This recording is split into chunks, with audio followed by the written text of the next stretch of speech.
لبيك اللهم لبيك لبيك لا شريك لك لبيك إن الحمد والنعمة لك والملك لا شريك لك لبيك اللهم لبيك لبيك لا شريك لك لبيك.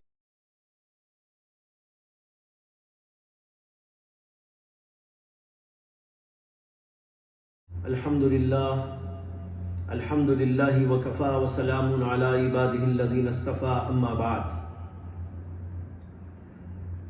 قربانی کے ایام آتے ہیں تو بعض لوگوں کی طرف سے یہ شبہ پیدا کیا جاتا ہے کہ جانوروں کو اتنی بڑی تعداد میں ذبح کرنے کی کیا ضرورت ہے.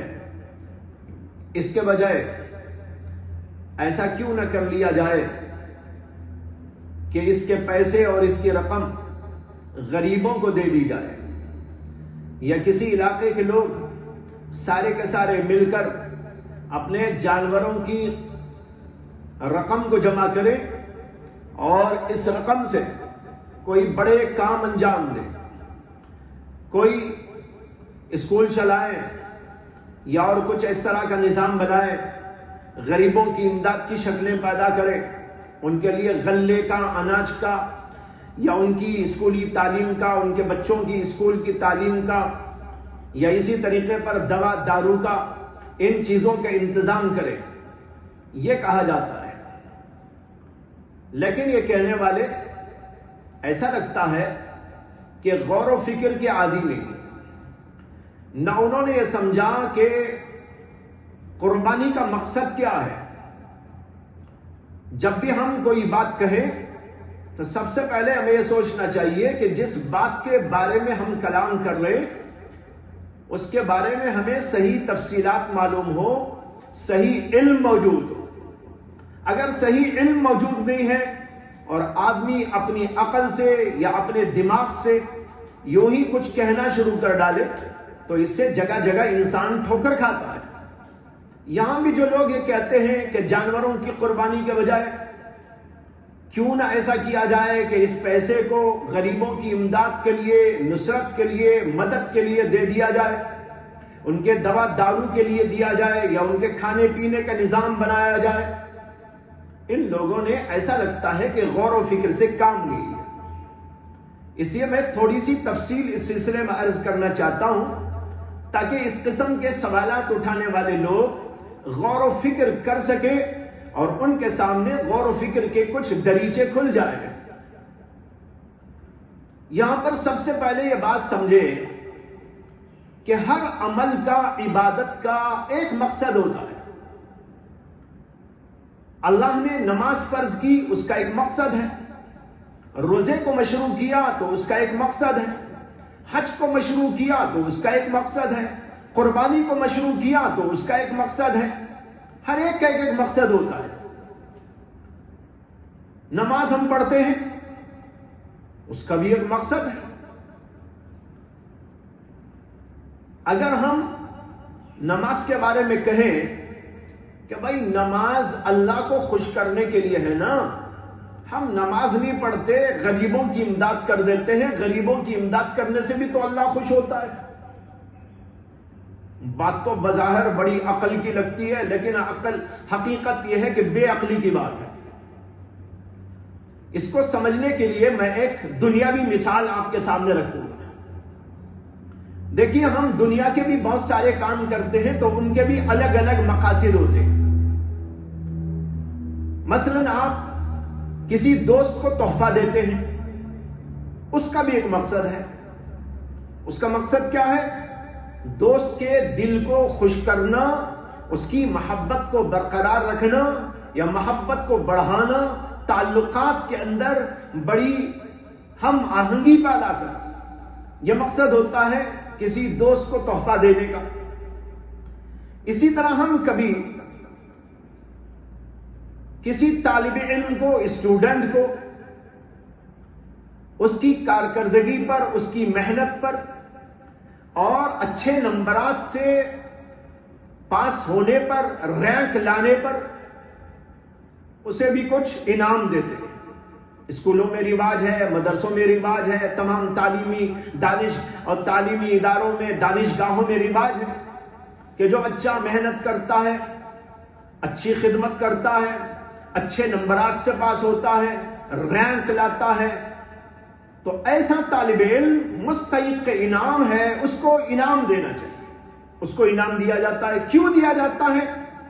اس لیے دیا جاتا ہے کہ بچے کی ہمت افزائی ہو اور وہ اس تشجیعی پہلو سے غور کر کے اور آگے بڑھنے لگے، اسے بڑی ہمت ہو اور وہ سمجھے کہ بھائی مجھے جو ہے ہمت افزائی کرنے والے موجود ہیں، اور اس کے دل کو ذرا سی جو ہے ہمت افزائی ہوتی ہے تو وہ اور آگے بڑھتا ہے۔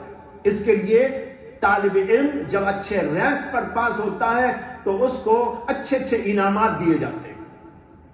کبھی ایسا ہوتا ہے کہ آپ اپنے کسی رشتہ دار کو دعوت دیتے ہیں، کھلاتے ہیں، پلاتے ہیں، اچھی بریانی بناتے ہیں، نئے نئے آئٹمز کھلانے کی کوشش کرتے ہیں، تایا کو بلا لیا، چچا کو بلا لیا، اور خالاؤں کو بلا لیا، یا اپنے کزنز کو بلا لیا، اور ان کے ساتھ دعوت میں بیٹھتے ہیں، کھاتے ہیں۔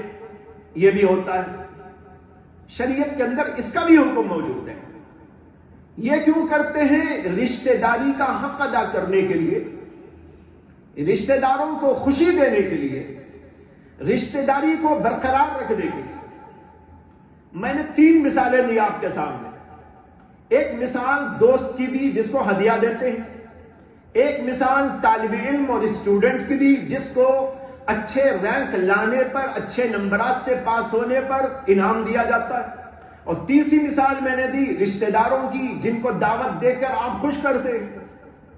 اب میں آپ سے پوچھنا چاہتا ہوں کہ ایک آدمی اپنے دوست کو تحفہ دیا، اور اس کا دوست بڑا مالدار تھا، کروڑ پتی تھا۔ ایک صاحب آئے، انہوں نے کہا کہ آپ نے بڑا غلط کام کیا ہے، آپ نے اپنے دوست کو ہدیہ دینے کیوں دیا؟ آپ کے پڑوس میں ایک آدمی ہے غریب، اس کو دیتے، دوست کو ہدیہ دینے کے بجائے غریب کی مدد کرتے۔ ایک اور صاحب آئے، انہوں نے کہا آپ نے رشتہ داروں کو بلا کر دعوت کر دی، یا آپ نے بڑا غلط کام کیا ہے۔ آپ کو چاہیے تھا کہ رشتہ داروں کو بلانے کے بجائے، اس لیے کہ آپ کے رشتہ دار تو ماشاءاللہ کھاتے ہیں، پیتے ہیں، بڑے بنگلے والے ہیں، کار والے ہیں، بڑے مالدار لوگ ہیں، ان کو کھلانے پلانے کے بجائے آپ غریبوں کی امداد کرتے۔ ایک اور تیسرے صاحب آئے، اسکول کے ہیڈ ماسٹر کے پاس، اسکول کے ہیڈ ماسٹر نے اعلان کیا تھا کہ جو بچہ اچھے رینک پر پاس ہوگا اسے 10,000 انعام دیا جائے گا۔ جب انعام دینے کا نمبر آیا تو لسٹ میں نام آیا ایک کروڑ پتی کے بچے کا۔ کروڑ پتی کے بچے نے رینک لایا تھا، اس کا نام لیا گیا سارے طلبہ کے سامنے، اسٹوڈنٹس کے سامنے اور مجمع کے سامنے، کہ اس بچے نے بڑی محنت کی، بڑی دلچسپی دکھائی، اور اسے اب 10,000 انعام دیا جا رہا ہے، اس لیے کہ اس نے رینک میں اپنا رینک لیا ہے، اور رینک کی وجہ سے اسے یہ نمبر دیے، انعام دیا جا رہا ہے۔ ایک صاحب وہاں کھڑے ہو گئے کہ ماسٹر صاحب، ہیڈ ماسٹر صاحب، آپ نے کیا ظلم کیا ہے، ایک کروڑ پتی کا بچہ، کروڑ پتی کے بچے کو 10,000 دینے کے بجائے دیکھیے ایک بچہ یہاں بیٹھا ہوا ہے، یہ بھی اسی کی کلاس کا ہے، اس کے اوپر آپ رحم کیجئے، اس کے گھر میں تو کھانے اور پینے کو بھی موجود نہیں ہے، آپ یہ کیا ظلم کی بات کر رہے ہیں کہ وہاں دے رہے ہیں اور یہاں نہیں دے رہے۔ میں آپ سے پوچھتا ہوں، ان 3 مثالوں میں اگر آپ کے ساتھ ایسا مسئلہ پیش آئے تو آپ اس کا کیا جواب دیں؟ آپ جواب دیں گے کہ جناب آپ نے بات سمجھی ہی نہیں، جہاں تک مسئلہ ہے غریبوں کی امداد کا، مدد کا، نصرت کا، ان کو کھلانے کا، پلانے کا، بھائی اس کا موقع ہے، ہم وہ تو اپنے موقع پر جب کرنا ہے کرتے ہیں، ہم یہ نہیں کہتے کہ غریبوں کو نہ دو، غریبوں کو جب دینا ہے دیتے ہیں، زکوٰۃ نکالتے ہیں اور صدقات نکالتے ہیں، کفارات نکالتے ہیں، اور بھی جب جب جی چاہتا ہے نکال کر منت کی اور مختلف قسم کی رقومات ان کو دیتے رہتے ہیں۔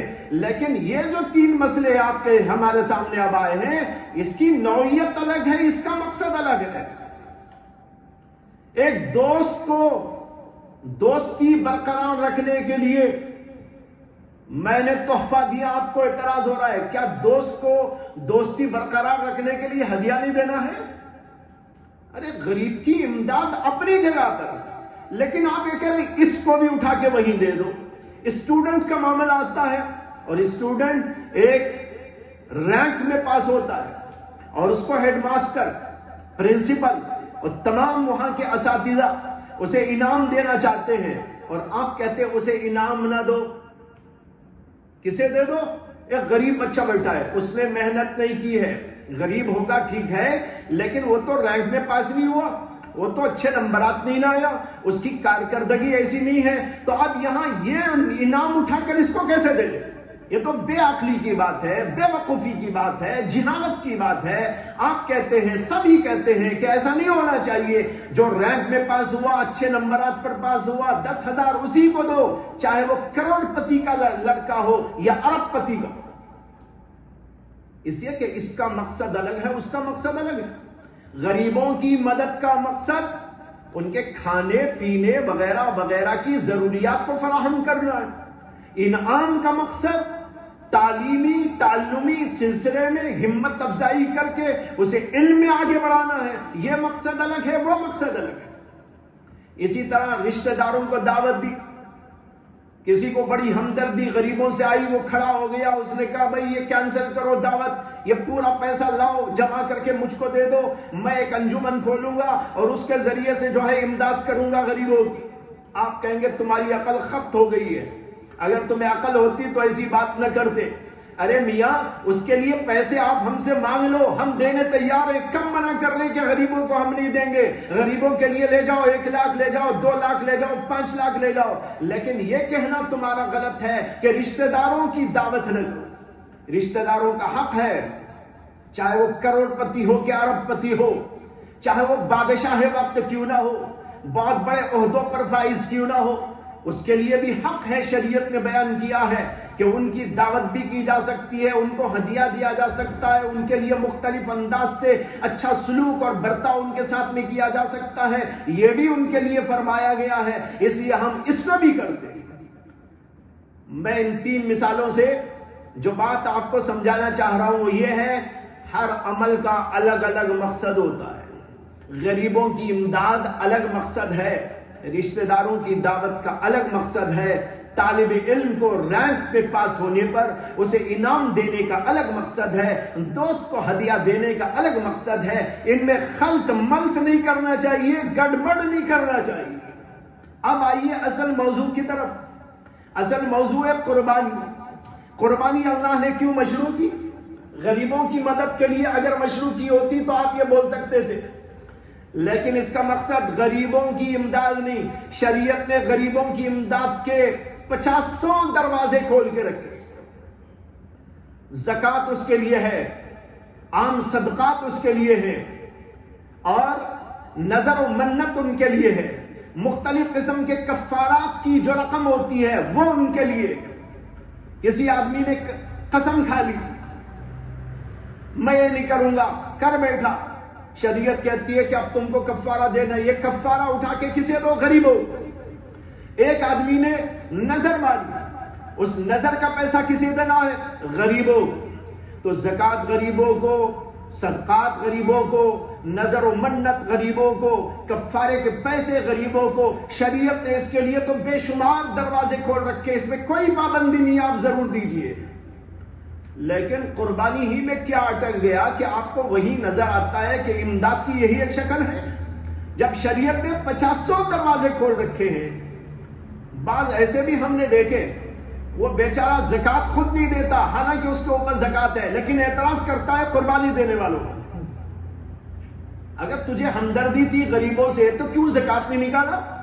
معلوم ہوتا ہے کہ زکوٰۃ اور امداد اور لوگوں کی مدد و نصرت پیش نظر نہیں، بلکہ دین و شریعت کے ایک حکم پر اعتراض مقصود ہے۔ یہ اعتراض نہیں ہے تو کم از کم میں کہوں گا کہ جہالت کی بات ہے، بات کو سمجھائی نہیں اور اعتراض کرنے لگا۔ تو میں نے 3 مثالیں آپ کو دی جن کا الگ الگ مقصد، اسی طرح سمجھیے کہ قربانی کا مقصد غریبوں کی امداد نہیں ہے، قربانی کا مقصد اللہ کی محبت کا اظہار ہے۔ سیدنا ابراہیم خلیل اللہ علیہ السلام سے یہ چلا، ابراہیم علیہ السلام نے اللہ کی محبت میں اپنے بیٹے کی قربانی پیش کی تھی۔ اللہ نے کہا بیٹے کو تو ہم رکھتے ہیں، اس کے اوپر چھری کو چلنے نہیں دیں گے، یہ ہماری بات ہے۔ آپ نے تو کر دکھایا وہ کام جو آپ کو کرنا تھا۔ قد صدقت الرؤیا، خواب میں جو آپ نے دیکھا دکھایا آپ کو گیا تھا، وہ آپ نے خواب سچ کر دکھایا۔ بیٹے کی قربانی پیش کی۔ اللہ نے کہا بیٹے کی قربانی کی جگہ آپ دمبوں کی قربانی کرو، وہ اس کی جگہ پر ہے۔ تو یہ کیا ہے؟ عشق کا مظاہرہ، محبت الہیہ کا مظاہرہ۔ اس کے ذریعے بندے کو یہ بتانا ہے اے اللہ تیرے حکم پر میں اپنی ہر چیز نچھاور کرنے کو تیار ہوں۔ اصل تو جان ہی پیش کرنا تھا، اصل تو اولاد ہی پیش کرنا تھا، لیکن اللہ نے کہا نہیں جان کو تو تم بچا کے رکھو، میں تمہیں حکم دیتا ہوں کہ جانوروں کو میرے لیے ذبح کر دو۔ چنانچہ جانوروں کو ذبح کرنا یہ صرف اسلام میں نہیں ہے، حضرت سیدنا جو ہے آدم کے زمانے میں بھی تھا، اس کے بعد حضرت ابراہیم علیہ السلام کے زمانے میں یہ واقعہ پیش آنے کے بعد تمام اس کے بعد کی شریعتوں کے اندر مشروع چلا آنے والا عمل ہے۔ تو اس کا اصل مقصد ہے اللہ کی محبت کا اظہار کرنا، اور اس کے لیے قربانی کی جاتی ہے۔ جب مقصد یہ ہے تو اب کوئی آدمی اپنی بے وقوفی سے اور اپنی ناسمجھی سے، اپنی نادانی سے یہ کہتا ہو کہ بھائی قربانی کرنے کے بجائے غریبوں کو دے دو، تو یہ تو ایسا ہوا جیسے آپ کسی طالب علم کو انعام دیتے ہوئے دیکھ کر یہ کہنے لگے انعام اس کو کیوں دیتے ہو، غریب کو دے دو۔ رشتہ داروں کو کیوں کھلاتے ہو، یہ غریبوں کو دے دو۔ اور دوست کو ہدیہ کیوں دیتے ہو، دوست کو ہدیہ دے کر محبت کا اظہار ہوتا ہے۔ اللہ ہمارا سب سے بڑا دوست ہے، اس سے بڑا کوئی محبوب نہیں۔ لا محبوب الا اللہ، اللہ کے سوا ہمارا کوئی محبوب نہیں۔ سب سے بڑا محبوب تو اللہ ہے، اس سے سب سے زیادہ محبت ہونی ہے۔ اس نے حکم دیا کہ میری محبت اگر تمہیں ہے تو قربانی کر کے دکھاؤ۔ اس محبت کا اظہار میں ہم کرتے ہیں، اور آپ یہ کہتے ہیں کہ محبت خدا بندی کا اظہار نہ کرو، یہ تم اٹھا کے غریبوں کو دے دو۔ لا حول ولا قوت الا باللہ، کتنی عجیب جہالت کی بات ہے۔ اس لیے ان لوگوں کو اپنی عقل کے بارے میں سوچنا چاہیے کہ ہم کہاں سے کہاں تک کی بات، کہاں سے کہاں کو پہنچ گئے۔ اس کے بعد دوسرے ایک اور پہلو سے بھی غور کر لیجئے کہ آپ لوگ یہ کہتے ہیں کہ جانوروں کو قربان کرنے کے بجائے غریبوں کو دیا جائے، لیکن کیا جانور ذبح کرنے کے بعد اس کا گوشت غریبوں کو نہیں دیا جاتا؟ جو آپ چاہ رہے ہیں وہ بھی تو یہاں ہو رہا ہے، پھر اعتراض ہی کی کیا بات ہے؟ زیادہ آپ یہ کہیں گے کہ قربانی کا گوشت سب جگہ سے آ کے بڑھ جاتا ہے، بہت ہو جاتا ہے، لیکن کوئی مذائقہ نہیں، لوگ رکھ کے کھاتے ہیں، فائدہ ہوتا ہے۔ اور یہ بھی آپ کو نظر انداز نہ کرنا چاہیے کہ بہت سے بیچارے وہ ہوتے ہیں جن کو قربانی ہی کے موسم میں گوشت ملتا ہے۔ لاکھوں کی تعداد میں ہندوستان کے اندر ایسے مسلمان موجود ہیں، غیر قومیں موجود ہیں جو فقر و فاقے کی وجہ سے کبھی گوشت نہیں کھا سکتے۔ خاص طور پر بکرے کا گوشت تو ان لوگوں کے لیے ایک جو ہے نعمت غیر مترقبہ ہوتا ہے۔ تو ایسی صورتحال کے اندر جب یہ موسم آتا ہے تو ہم تو دیکھتے ہیں کہ نہ صرف مسلمان غریب لوگ یہ چاہتے ہیں کہ یہ آئے ہمارے پاس، بلکہ اس کے ساتھ تو ہم ہزاروں کی تعداد میں غیر مسلموں کو بھی دیکھتے ہیں کہ وہ بھی مسلمانوں کے ہاں سے لے جاتے ہیں قربانی کا گوشت، اور بڑی عزت و تکریم کے ساتھ میں لے جاتے ہیں اور لے کر کھاتے ہیں، بڑی خوشی کے ساتھ فرحت محسوس کرتے ہیں۔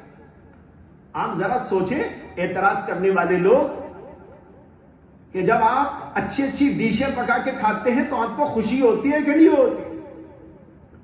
صرف دال چاول ہی تو نہیں کھاتے، بریانیاں کھاتے ہیں، گوشت کھاتے ہیں، گوشت کے آئٹم بنتے ہیں، نئے نئے آئٹم بنتے ہیں، آپ بھی، آپ کے بچے بھی، آپ کے خاندان والے بھی خوشی خوشی اس کو کھاتے ہیں، فرحت محسوس کرتے ہیں۔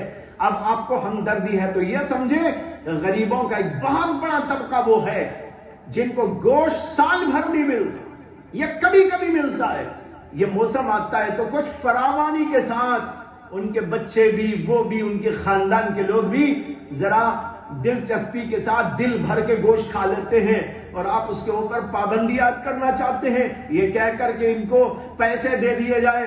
بھائی پیسے دیں یا یہ دیں، یہ بھی تو بہرحال ایک شکل ہے غریبوں کی امداد کی، اور غریبوں کی امداد نہ صرف یہ کہ امداد کی شکل میں ہو رہی ہے بلکہ ان کی دلچسپی کے سامان کے ساتھ میں ہو رہی ہے۔